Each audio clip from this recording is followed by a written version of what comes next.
Today we are joined by Representative Raye Felder, the incumbent representative in District 26 in York County. Representative Felder, thanks for talking with us this afternoon. Oh, thank you for having me. This is a great opportunity. I'm getting used to these Zoom meetings. It's a different way, but I'm getting used to it. Yeah, I think we all are. We probably don't want to be, but we're getting there. We want to start by letting our members get to know a little bit about you. So if you would, tell me about your personal and professional background and how that shapes your views on education in South Carolina. Well, I grew up in a nation. I'm a product of public education. After high school, I actually worked full-time and went to school part-time in order to get my college degree because there was a lack of funding. It was the only way I could make it happen. I grew up in a non-traditional household. I was actually grew up with family members. I did not grow up with a mother and a father. So financially, public school was my only option. And I was one of those children that went to school and loved school. I mean, this is back before free breakfast, but we had free lunch every day. It was wonderful. I loved going to school. And I was kind of sad when school was over because then became, summer work. And so you worked all summer. So I do think that there are a lot of our children that go to school to learn because that is what they're told they're supposed to do. But then we still have children, and it's horrible to say that this is 2020, but we still have children that go to school just to be loved, just to get breakfast and lunch. And that's a very important to their social and emotional well-being. Well, I want to build on that point, and that's a great point about the fact that for our kids, school is more than just academics. It's a support system. It's a place to be loved, to be fed, to be cared for. And that's something that our state has struggled with on an equity basis across counties. We've really struggled. Our state Supreme Court has spoke to our difficulties in being able to provide that level of education that every child needs, regardless of zip code. And I'd love to hear your thoughts as a member of the General Assembly. What steps does our state need to take to ensure that every child has access to the kind of school environment that you just described, regardless of where they live in South Carolina? Well, let me back up a step. 8 years ago, when I joined the General Assembly, I live in York County. We are very blessed. We have an excellent school system, a great amount of community support. We really work well together.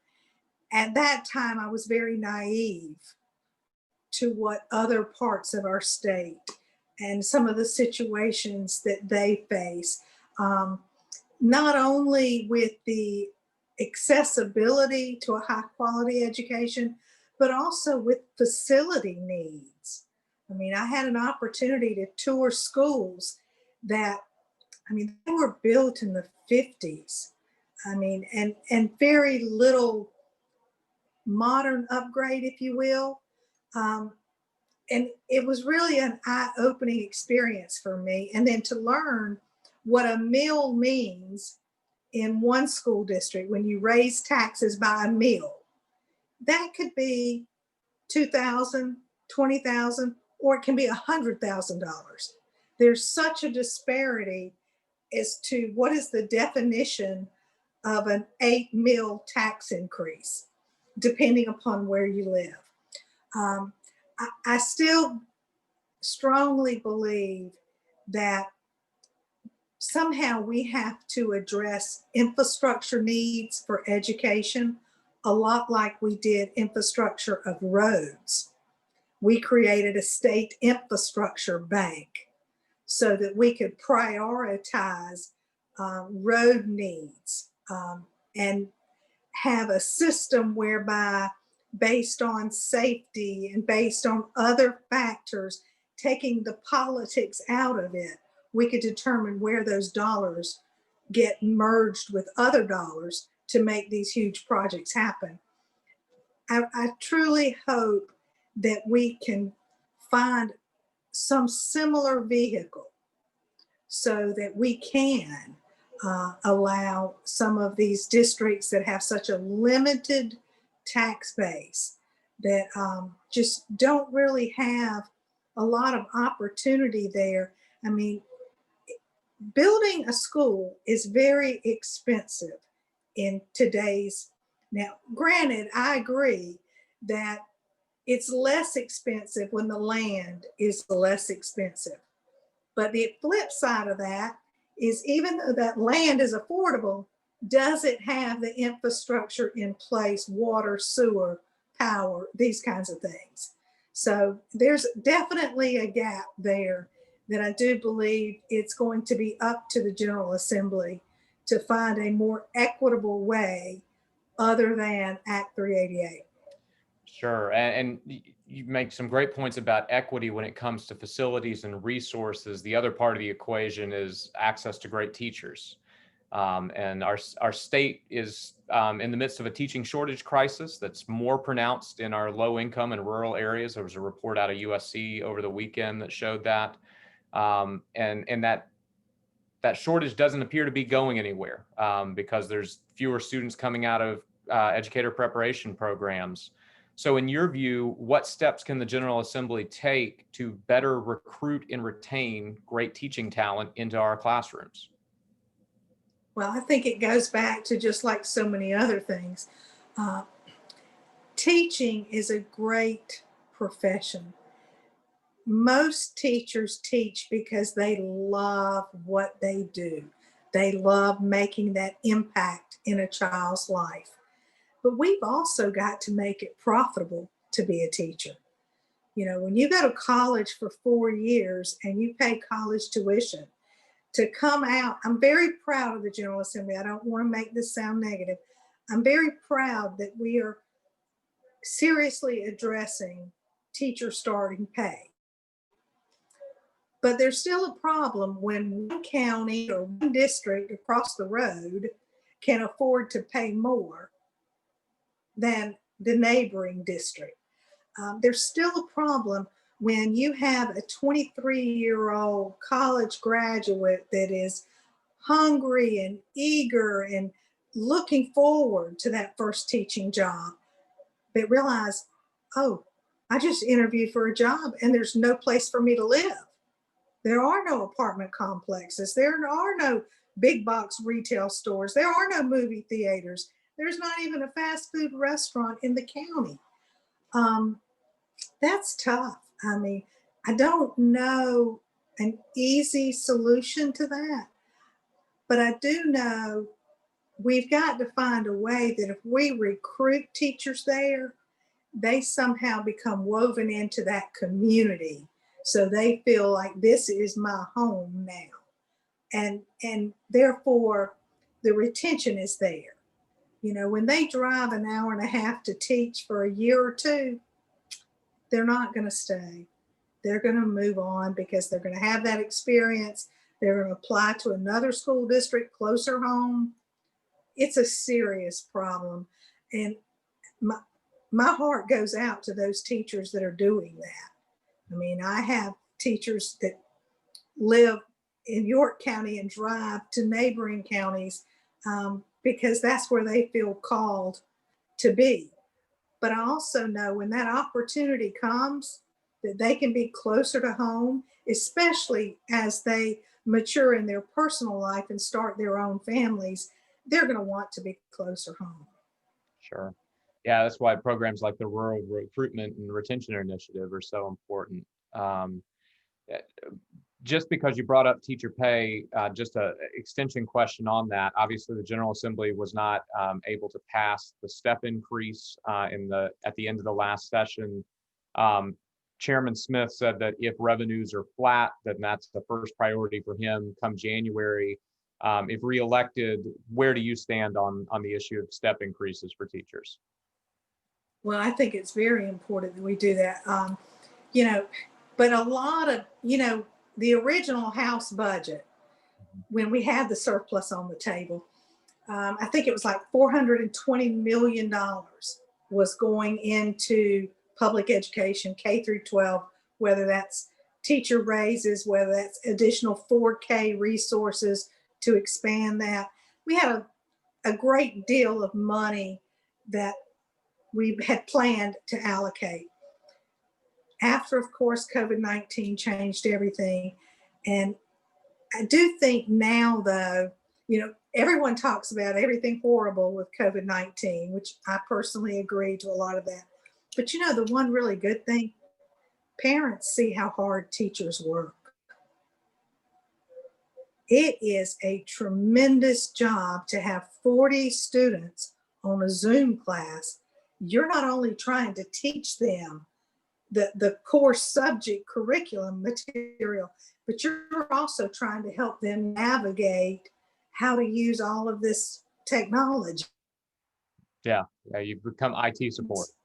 It's out to them.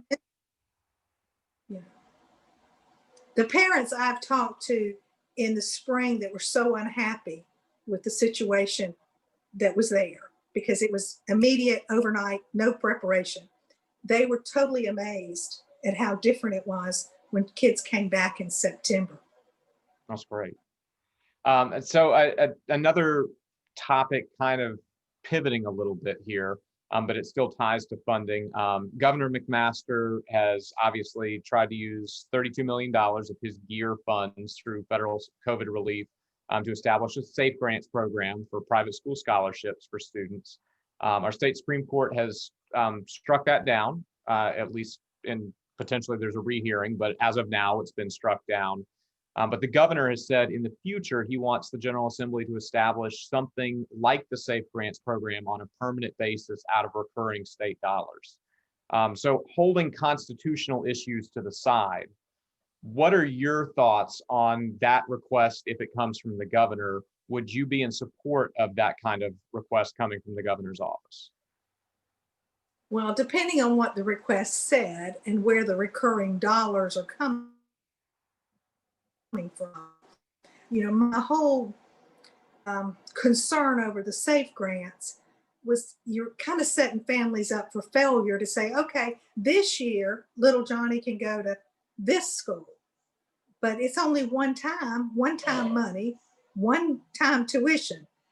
Well, then Johnny excels and loves that school and wants to stay in that school, but then your level of income doesn't allow you to provide that.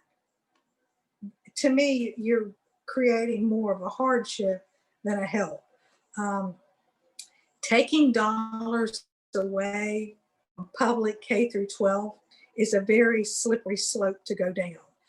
I do believe that children with extended special needs, especially our most fragile children, they need more options other than a traditional classroom with 25 students in it.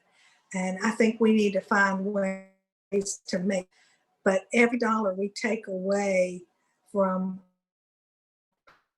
public K, we got to make sure that the outcomes of those. I spent a year looking at the charter school legislation that's 20 years old. 20 years ago, that was going to totally revamp education. And it would be a higher quality, a better education with phenomenal results. Well, it pretty much mirrors regular public K-12 traditional public schools. You have those high at the top and you have those not so high performers at the bottom.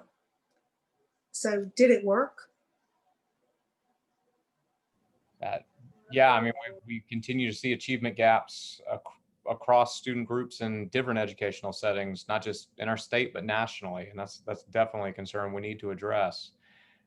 You talked about total revamping of education 20 years ago with charter schools. And you know this better than just about anybody with your work on the Education Committee. The General Assembly has been very focused on revamping and reforming education the last 2 years. with a huge bill passed in the House 2 years ago, a big bill passed in the Senate this year, but the two chambers haven't agreed on a reform package yet, so it's likely to come up again in the coming session. From your perspective, what should the General Assembly be doing in the area of educational reform in the coming session? Is it trying to pass that comprehensive package again? Is it picking some elements from it? What's your opinion? Well, I think we can always go back to that book that's, in the bookcase now and look at that and look at the problems with it. But I think now the lens on education is going to look different. We have had some students that have excelled with virtual opportunity. We have had some school districts that created their own virtual academies, and their students have excelled at that. They like that. You've got parents that have said, wow, little junior does so much better because you're taking him out of all of the other issues that happen in junior high and high school. So they're really focused more on the academics of it, which is what is important to that family. So I think part of what we're going to have to look at as a General Assembly is, first we kind of went to emergency deployed instruction last spring. I believe a teacher coined that phrase. And then our teachers and faculty and staff from all different levels, including higher education, really came together over the summer months to say, okay, if we have to continue, what changes do we need to make? What do we need to create to be more user-friendly? We've done a tremendous job.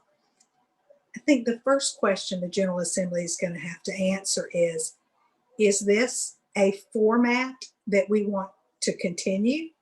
And if so, do we have a funding mechanism in place to allow this to happen?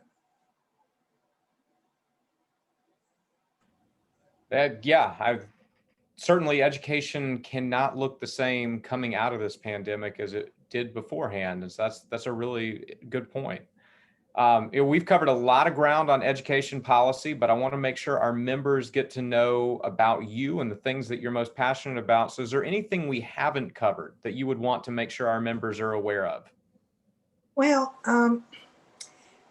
probably the one thing for your members to really understand is I have family that teach school. I get it. It is a hard career. Not the most highly compensated career that's out there, but I do believe it's a calling. A high quality teacher in the classroom, it is a calling in that teacher's heart to do it day in and day out, not being able to select their students. They're just handed students and they're expected to, in some cases, create miracles within 180 days of classroom instruction. So I know how difficult it is. I also know how, if you look at it from a statewide perspective, to be such a small geographic state, we have done a tremendous job. I was on a call with ORS, Office of Regulatory Staff. That is the division of government that is kind of taking the handle on broadband and internet accessibility. Tremendous work has been done in a short period of time. If we had only been this focused prior to the pandemic, I think everyone would have had access. I think we would have already been handling weather days and school closure days with some type of virtual instruction. And I hope that we will continue to look at this as a roadmap, if you will. I'm sure your organization, as well as the other organizations that support our teachers, you're going to go back and look at this and say, what could we have done more to support our teachers? What do we need to change going forward to support our teachers? We've all learned that this interaction with technology, it works. And you don't have to drive an hour and a half. So I think we'll see a lot more come out of this. And I think that teachers are very more engaged in the process, and very much engaged in their suggestions, their recommendations, what they would like to see.